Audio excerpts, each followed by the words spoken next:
I remember at the end we discussed the pivot action and the natural turn pivot, something like this. So we can go over all the routine, I guess. Yes? Yes. Come on, bring some motivation. Exciting about dancing quick step again, you know. Where is it? All right, so ladies, from the beginning, we go again. We start with the quarter turn to the right, and we go slow, quick, slow. Quarter turn to the left, slow, quick. Make sure you remember the right thing. Slow, natural spin turn. Slow, quick, slow. Progressive chasse, slow, quick, slow. Lock step, slow, quick, slow. Don't forget the technique which we discussed in the lock step and in progressive chasse. Means use your straight line, the heel in the front, and so on with the both actions. Next, second part, we go into natural turn hesitation change as slow, quick, slow. Double reverse spin, slow, quick. Chasse to the right, slow, quick, slow. Long step forward, slow, quick, slow. Running finish, slow, quick. From here, third part starts, and we go natural turn, lock step, slow, quick, slow, quick, slow. Tickle chasse, slow, quick, slow, quick, slow. Lock step, slow, quick, slow. And continue from here, we go into natural turn pivot. So slow, quick, slow, and natural turn again. Slow, quick. With the next portion, we are continuing to discuss the timing on this fun stuff last time. We go into the closed fingers with the reverse pivot. Slow, quick, slow. Doing chasse reverse now. Slow, quick, and going into progressive chasse. Slow, quick, slow. And that's the end of it. Yes? Yes. What we should pay attention to, it's we're going into the rise or into the lowering through this routine. So now to make sure that we all follow that, I will call the steps on rise or on lowering. If I'm not calling the step, it should stay maintained at the same level as the previous step. Okay? So we'll go again through the beginning, from the beginning of the routine. So starting from, and Wolf, it's pretty much going to be the same for you if you're doing leader step. Same idea, we're going to try to apply. So again, first step, we go, and as any dance is gendered, we start from the soft position, means we can understand it as position down. We go on the same level through the first slow, then we go up to the next step, quick, up on the next step, quick, lowering into slow. Same level, slow, up on the quick, lower on the second quick. Same level, slow. Now natural spin turn we go. Same level, up, lower. Same level. rise to second slow, lower into third one. Continue from here, progressive chassé, same level, down, slow, going up, quick, still up, quick, slow lowering, and landing. Lock step, same level, slow, up into the quick, quick, same level, quick, lowering into slow. That's the first part. Does it make sense? Yes? Yeah. Any questions so far through the first part? No, no questions. Yeah? Okay, second part starts, and we go again. Natural turn, hesitation. So as I start second part, I'm already in a low position because I finished lock step to the soft knee. So same level, up into quick, lower into second quick. Hesitation, same level, slow, rise, but not into the foot, only into the knee on the second slow, and lower into the knee again.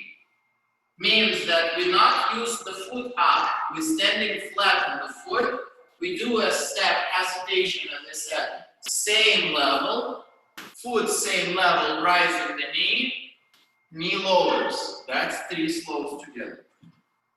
So one more time from natural turn. Same level low. Up. Landed, second quick. Continue hesitation. Slow, same level. Slow, rising the knee. Slow, lowering the knee. Double reverse spin starts. Slow, same level. Quick, rise into your knee. And foot at the end, up, quick, second one already goes into the landing, and then continue. I'm counting it wrong, just one more time, one more correction. As I go, same level, slow. At the end of the slow, I will go up, slow, first of all knee, then the foot. So the quick is already goes from up position into the high foot. And then we land into the second quick. One more time. And same level, slow.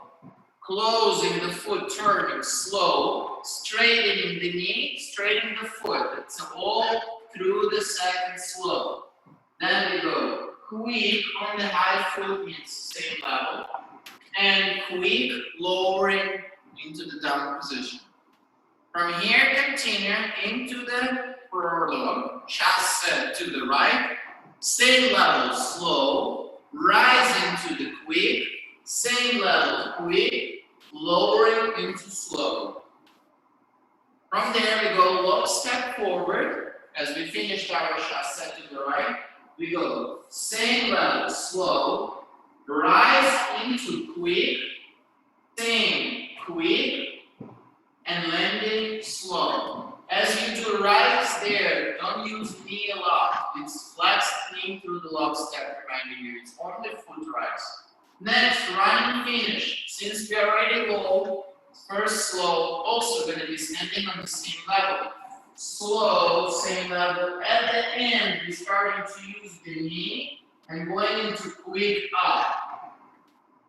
Quick, landing into the foot and down to the level. So as I said, running finish, we'll have a rise of the knee and the end of the slow. Not at the beginning, very important.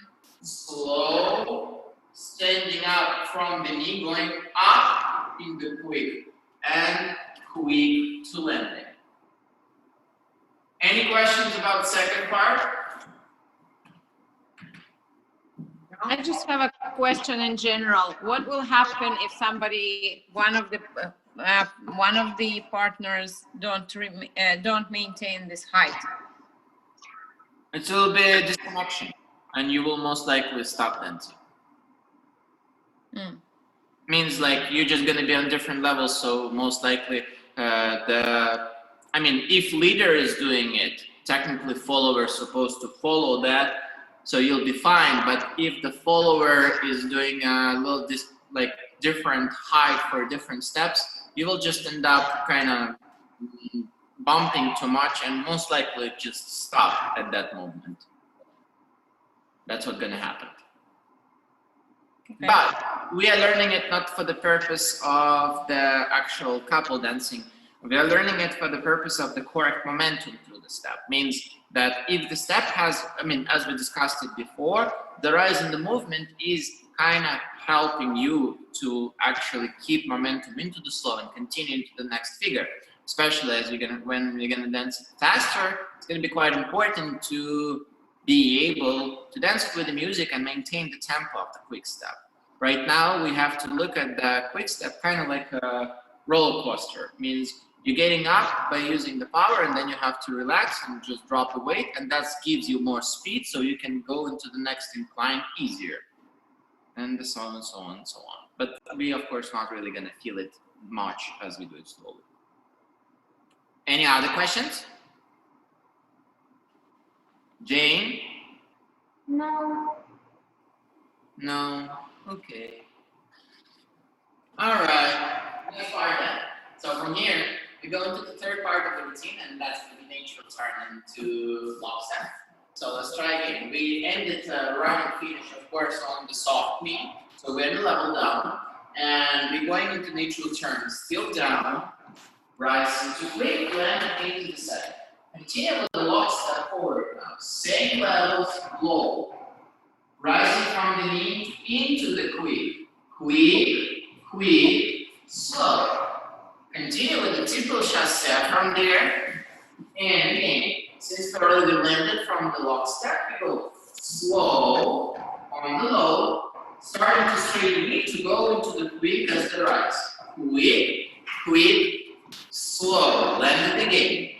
But into the next quick, which is the continuation of the triple chasse, we're rising right away. So we're using the knee and the heel. Remember, we have to lift the foot up. Quick, quick, slow, and landing on the slow again.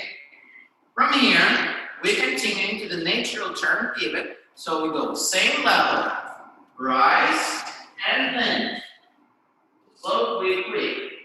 Pivot itself stays on the soft, means on the level down. So as I finish on the drop knee, slow, I will maintain same low level. Then I continue again, natural turn, still maintaining same slow level, rising into quick and landing into the second quick. From there, we go into the knee pivots, and again, it's going to be same low level, rising into the quick, keeping rising on the second quick, landing onto the slow. And we discussed why on the last class. Next, we continue into the chasse reverse. Slow will still stay on the soft knee on the level down. Quick, we rise, quick, we land. Then continue progressive chasse, you already know how to do it. It's a low level slow, rise to quick, keep staying up on the second quick, land into slow. Yes? Yes. Yeah. That has no questions. Okay, good. Very nice. Next, let's move on to some other dance and look at the other dance again from the technical perspective. So, Tango is our next favorite one. And we're gonna start from doing the walks and reminding you how to actually do the walks in Tango. We have it as the first figure in our routine, but we will start just with simple exercises we did before. We're not gonna do the side steps at the moment. We're gonna try to just go forward and back. So first of all, I would like you to try forward steps. You can follow me with action. Again, as I said, all dances you have to check that you're standing actually in the soft knee before you start. Your original position, the starting position, is not in the straight knee. It actually starts from the flat knee. So we go there and we start with a slow step forward. Slow and slow. Very easy. What we should check on those steps is that we are, of course, going to pass the weight from one leg to another one, pretty much the same way as we did in waltz or in quickstep or in foxtrot. We wanted to pass the triangle, and we wanted to make sure that both knees are starting to be involved into the action. So in a slow motion, the step will look like this. I'm starting to shift the weight and starting to lead the foot. Then from there, I'm straightening the knee completely, using the straightening knee of the back leg as well. So I'm standing in the triangle. What happens after? I'm placing the foot down, starting to flat front knee. That closes the position, and then finish the step. Same way with the right foot, of course. So as I'm starting the game, I will go into the movement from the upper part slightly, so I'm sending a little bit more of the weight. And that's a significant part of the tango. If in waltz, you can prepare the leg and then use all the standing leg to create the swing. In tango, we don't need the swing, so we can travel a little faster. We're holding the line and starting to send it into the more flat position of the knee. And as you see, because of that, my upper part slightly shifts more forward. It helps me to actually lead the foot forward and start to initiate the step. I still can use the standing leg, of course, and the back leg to push me over. So using the foot, and as the foot is actually kind of launching me forward, I'm placing the front foot down and flexing the knee. So that's actually traveled most of the way through from one leg to another one. Important thing there that our hip, reminding you, not opens up like in Latin. It actually stands just forward and stands like this and helps me to drag the foot to closing into the next step. Yes? Remember something about that? Yes. Yes? Very good. Let's try to do a couple times before we have maybe some questions or demonstrations. And slow and slow and let me do it side too, so you can actually follow me and check yourself. I'm pretty sure that you do not see anything when I do it. Just hold forward and slow and slow. Let's do two back since I don't have a space in my camera range. So when we do the back action, what is supposed to happen? We're still going to prepare the weight. We are moving it actually forward towards the partner. And that happens as both partners are preparing to launch the step, our body should get into more connection to travel together. Our weight is not going to go back because we are preparing back step. That's actually the wrong impression from the movement. Why? Because this way I still have my weight kind of on the right leg, but they're already completely disconnected from the partner. You see that? So what I wanted to do is to actually still maintain weight on the front leg till I'm not starting to travel. I'm still preparing the leg, and that gives me ability to actually send my hip more forward and curve the line right there. So my weight is actually travels forward, kind of on the preparing position before making the step, of course. So as soon as I'm starting to straighten the knee and push the step, my weight starts to travel to the triangle which we discussed before. It's passing through exactly the same position as I'm moving forward. Then from here, I'm placing the foot down and starting to flex the knee. It drags the foot to closing. And it's not dragged through the heel all the time. Of course, as it starts to close the knee, I'm bringing it to flat and preparing it again for the next step. So to make another one, I'm again blending the knee more and sending the weight slightly forward towards my partner. And then passing the triangle and making the stop. Yes? The idea of what we're going to do. I know you'll have questions, of course. We're going to do it a couple of times before we will go to that. And slow, and slow, and back. Slow, and slow, and slow, and slow, and slow, and slow, and slow, and slow, and slow, and slow, and slow, and slow, and slow, and slow, and slow, and slow, and slow, and slow. As you see, the indicator of how good is the technique of the step is going to be if you're able to maintain almost on the same spot and doing it continuously. Means, like for me, the indicator pretty much that's the range of the camera movement. If I will do 3 step, you will not see me. But with 2 forward and 2 back, you still see me doing the action all the time. So in general, your back action should be the same distance and same impulse and same exact as the forward one. And you need to work on that towards making this equality with the forward action and the back action. Why is that important? Because, like, for example, when we dance in a couple, usually forward step is much more natural and it's easy to do so. The partner starts to step on the partner or push her over too much. And it's not necessarily happening that his legs are longer or your legs are shorter or something like this, or the difference in the height or all of that. It actually happens because the technique which is applied to the back step might be not actually at the point that it can maintain the same distance as the forward action. With the proper one and proper mechanic, you will be able to travel forward and back equally. Yes? Yes. Any questions so far? No. No? What's going on, people? You okay? We're mesmerized by your educational beauty. I'm not sure if you said something good or bad. I'm confused. Using too much of English words, which I know.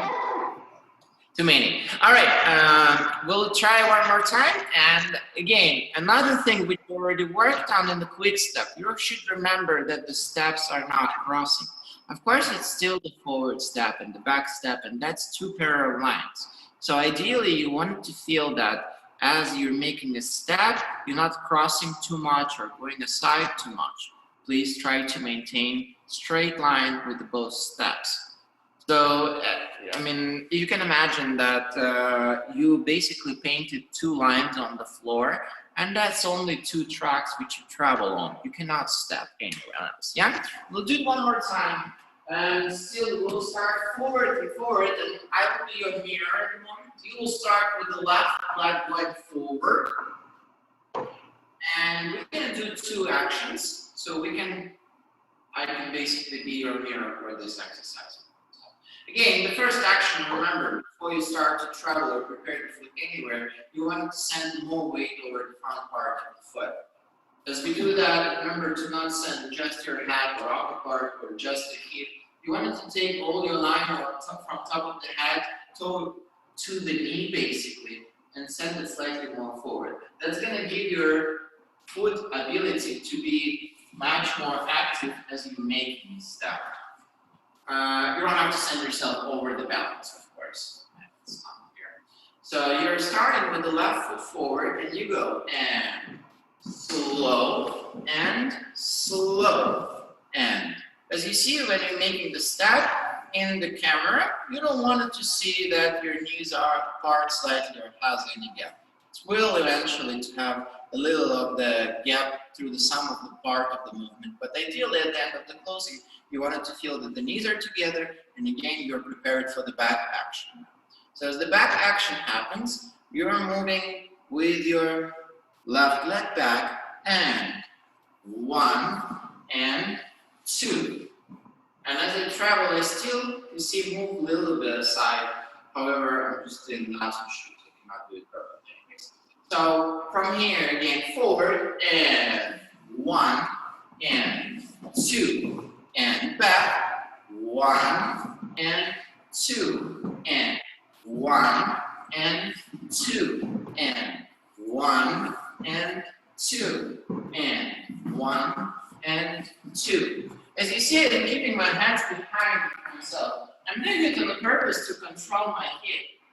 It's of course natural action to, in certain moments, especially if you're trying to make the movement a little stronger, it's going to be a normal intent to send your hip back with the action. I wanted to avoid that. Arms behind the lower back or your hip is actually can help you to feel as soon as you start to change. Why is that? Because I'm actually locking it. If I start to move the hip behind, all my spine will start to lower. I want it to maintain it straight. So as I do the action, I'm trying to keep myself as straight as possible through all of the step. Yeah. Let's try one more time. We'll do it to the side, please, because I think it's most visually understandable way of how we go. We're starting with the left leg forward and going again. And 1 and 2 and 1 and 2 and 1 and 2 and 1 and 2 and 1 and 2 and 1 and 2 and as you hear me counting and 1 and 2, so this and is going to be something as the moment to prepare your step. Means to just shift the weight more forward and load the knee to make the active action. And the count 2 is going to be actual step. In your routine, you mostly have the steps, especially when you dance them slow. You wanted to do the same. You're breaking the slow into these two halves. First half of the slow, you're loading the knee and preparing. The second half, you're actually using to make all the step. It's important to understand because the tango is, we know, is more accented into the second count. So we wanted to travel more actively in 2, 4, 6, 8, rather than 1. So if it's a slow step, it doesn't really mean that it's a slow weight travel. It means that we are preparing it a little longer and then travel through the second half. Does it make sense? Yes.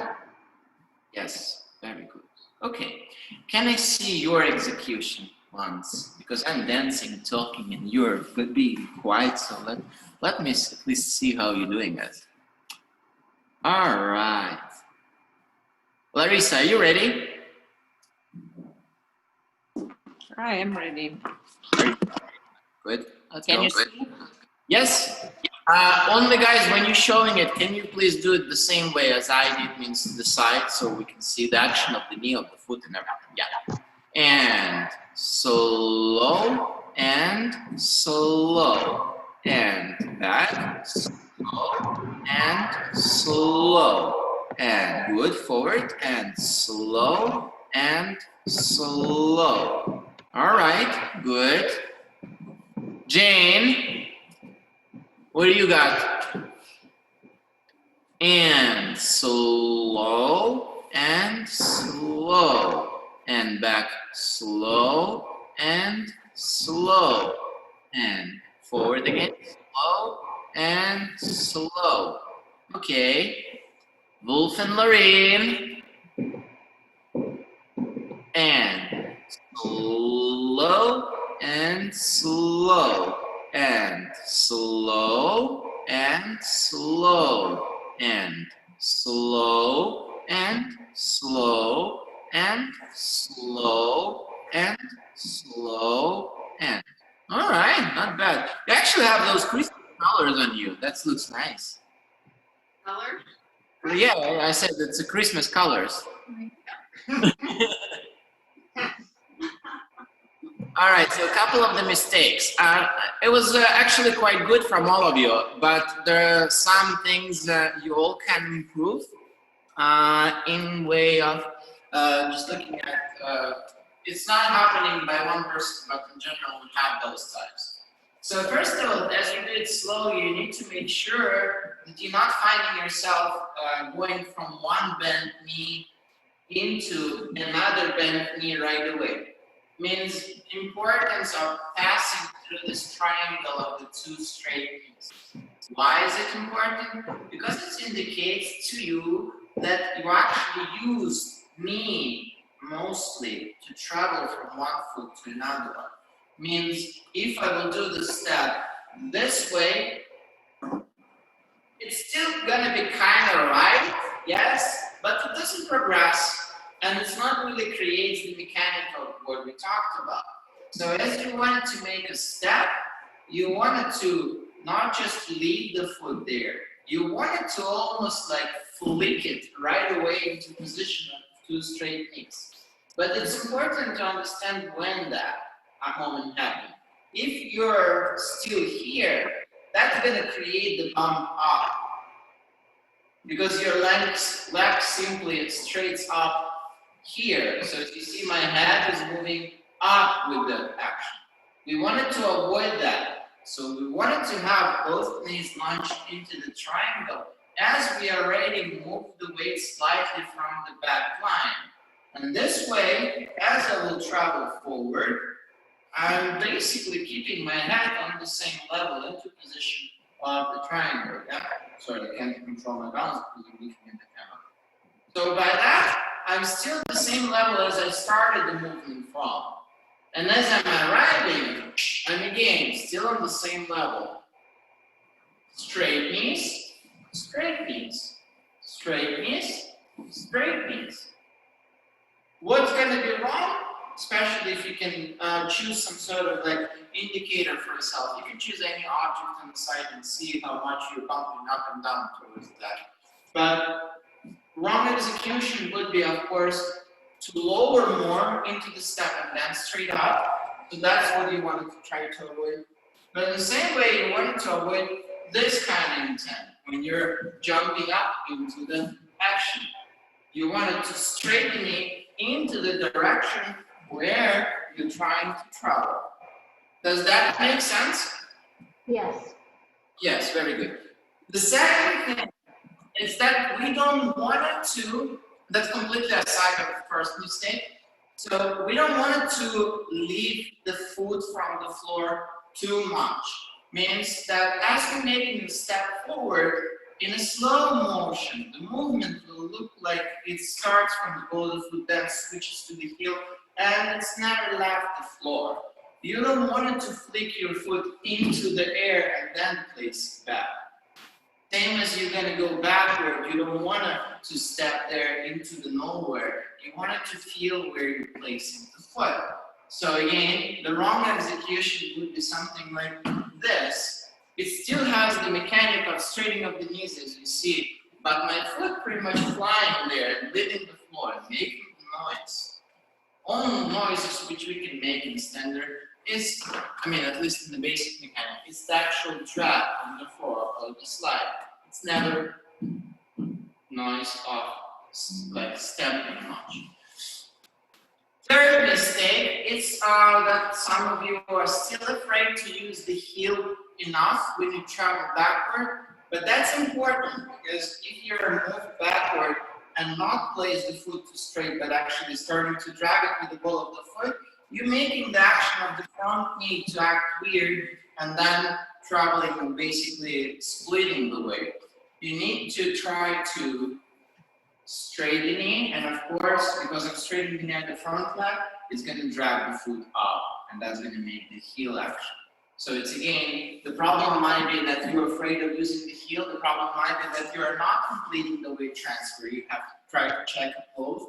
But the idea is that as we travel back, the heel, of course, is going to be straight because of the straight knee.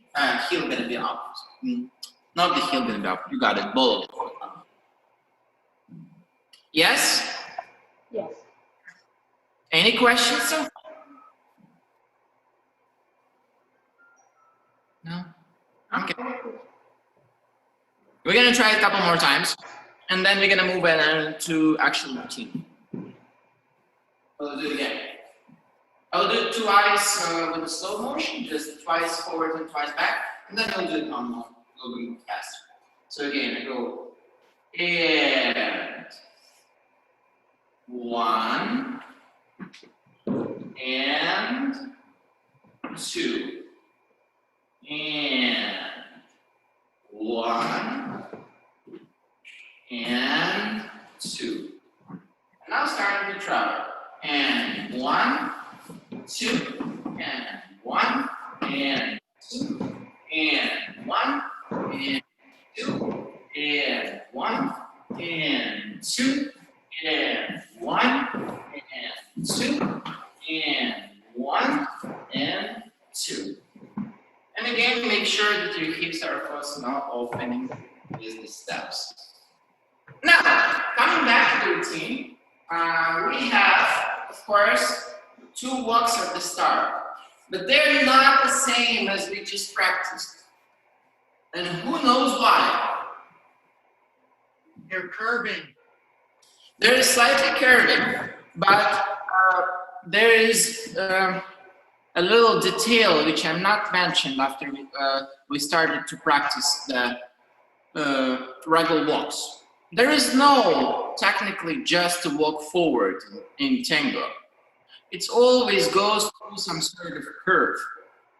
Any walk itself, I mean, movement itself can be aligned to the movement, but the mechanic of the step is not intended to be just straightforward. Why is that? Because it's just impossible in the couple position which we have. Lady stays far on the right, and they can't really travel without shaping it, and means rotating it. If we're just going to be standing in front of each other, like even like this, of course I will have a space to go with the action, but anyways, my feet are not going to be perfectly traveling together. So we have a way how to do it, and that's a CBMP, or counter body movement position, and CBM, which is counter body movement itself. But what all that means? It means that the upper part, as you remember, travels a little bit before actually going into the direction of the step. We slightly talked about it when we discussed progressive playing. And remember, we said shoulder first, then your hip, and so on and so on. So same idea when you do the walks. You are wanting to travel back with your 2 steps, but first little steps are slightly curving. Second little, why are they curving? Well, because my upper part is the current action. So as I'm sending weight over the foot, I'm not just simply sending weight over the foot. I'm also starting to initiate the slight rotation of the position, because my partner will do that. Then with the step, I'm traveling back, and I'm ending up with the shoulders still leading to the left side. Because my movement is not intended to return just easily right away. It has to actually be going on the bar. So the next step, I will travel again, and it's going to be a little bit more diagonal to the side. So technically in the routine, the first position of the step is goes into the seat. And the second step, which is left leg, goes back. It's what we call left side lead. That's what you see when my back is curved. So I will do it again for you guys. And slow and slow. That helps me to enter into progressive playing, if you will think about it like as the next continuation. Because my shoulders already want to go to the lead. It's already halfway there, basically. So let's try it one more time, and then we'll describe both your steps in the forward action. It's of course pretty much the same thing. And slow and slow. Important thing, as we do the left side especially, usually people not having the issue with the CBMP position. When you do left side, your hip is not supposed to travel to the left. Your upper part, yes, but the hip is still here. It's still making a back step. So you see, the hip is basically still maintaining the same idea as we practice that exercise, while the upper part is turning. Yes. If I will open the hip, I will be disconnected from the part. And plus, I will be in a weird position with my knee and my foot. So you need to be careful with this left steps, because they are quite commonly being done wrong, and the ladies start to travel because of the left side lead. We're hearing left side lead, and we do everything left side lead. There's not everything left side lead. This is just your shoulder position. So as we do the step back, your left side might open. As you see, my hip is still aligned to you, not the side. Does that make sense? Yep. Yes, very good. Let's do it a couple more times, ladies. And we'll have a little demonstration of that steps. Little steps. And slow. Slow. And slow. Slow. And slow. Slow. Slow. Slow. Slow. Slow. Leader, Mr. Wolf. Yes. You have, of course, left leg, which is Lady will cover her CBMP step. And then you have a right side. And again, that's pretty much for your shoulder position. Important to remember that it's not for the hip. So as we started the forward step, I'm going into the CBMP. And it pretty much starts from the moment of the shifting of the weight towards the ball of the foot. And slow. From here, we continue with the second step, and I'm going with the right side lead. You see my hips are still towards you. Upper part will be slightly towards the right. From here, I will be entering into progressive link.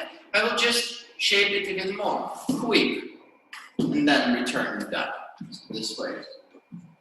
We'll do it a couple more times, so we'll start back into the camera so you can follow me. And slow, and slow. Again, direction of the hip, very much diagonal. Direction of the upper part, on kind of like 180, turn one, then the position of the hip. Then we go into progressive link, of course, and that's going to be quick.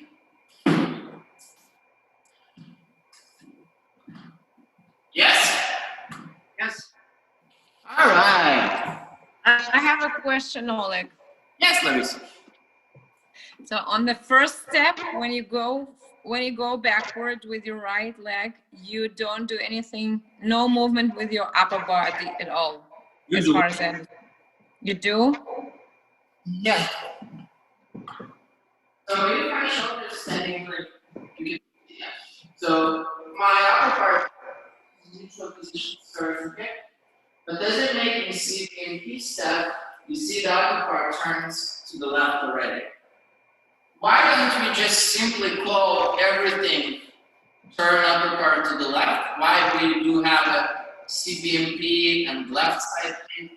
Because it has a meaning with the feet as well.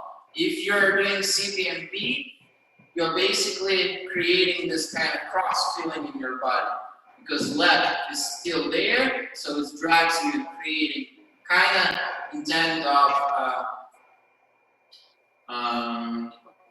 Turk as the left, your shoulder moves to the left, but hip wants to go to the right.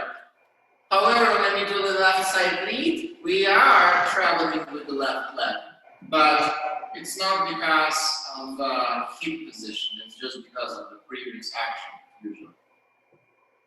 So yes, through both steps, your upper part turned left. Meaning, like this. Slow, slow. And important that my hip line is actually here. No, not there. Make sense? Yeah, I understood that. Yeah. Mm-hmm. So we do have a shape in the upper part, and for the first step and for the second, basically. So what you're saying is there's outer body movement on the first slow, but not the second slow. Mm-hmm. Okay. Because in the second one, to make it easier to understand it, I don't really able to describe what's so much of the difference of those two terms, except the fact that, of course, you're left or cross or not. But technically, you are opening your upper part to the left twice there. You're not actually curving it into the other direction or something like this. So I think they just used it as another term in the book to confuse everyone. So. Okay. All right, Jane, are you ready? For what? For the mistake. Well, Okay. Where am I going? Jane, you're This back, right? and slow and slow. Yeah, it was actually not bad. You can slightly return in the moment of the end. You can slightly return your upper part to more neutral position, which is going to indicate preparation for the next slow and slow. Even less than that. less active, and then it's going to look much more natural. And slow and slow. Good. Okay, very nice. Wolf and Lorraine. And slow and slow and nice. Good job. Why don't you do it together?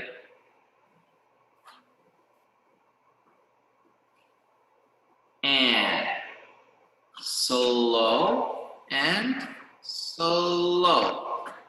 Only you don't have diagonal, of course. I see you haven't danced together in a while already. Who's she? All right, Larissa, your turn. And slow and slow. Yes, just be careful to not lean back with the upper part. Means that as you're creating the shape, you don't want to feel yourself like you're backing on it. That's usually maybe happening because you keep moving too much forward or something. Slow, yes, and slow. That's better. And close the leg completely at the end of the action. All right. Lisa, your turn. I didn't know it was going to be on. What do you mean you didn't know? Say hello to Lisa. She was here all the time as well. We saw her, we were talking. So Lisa's gonna demonstrate her back walks as well. Should I do it this way? It doesn't matter. And slow and slow. Good. Yes, not bad. All right, so next time we're gonna continue with Tango, as you guessed. And that's pretty much it for today, class. We're gonna wish Jane good luck for tomorrow and say goodbye. Yeah. Good luck, Jean. Thank Yeah. you. We'll return as the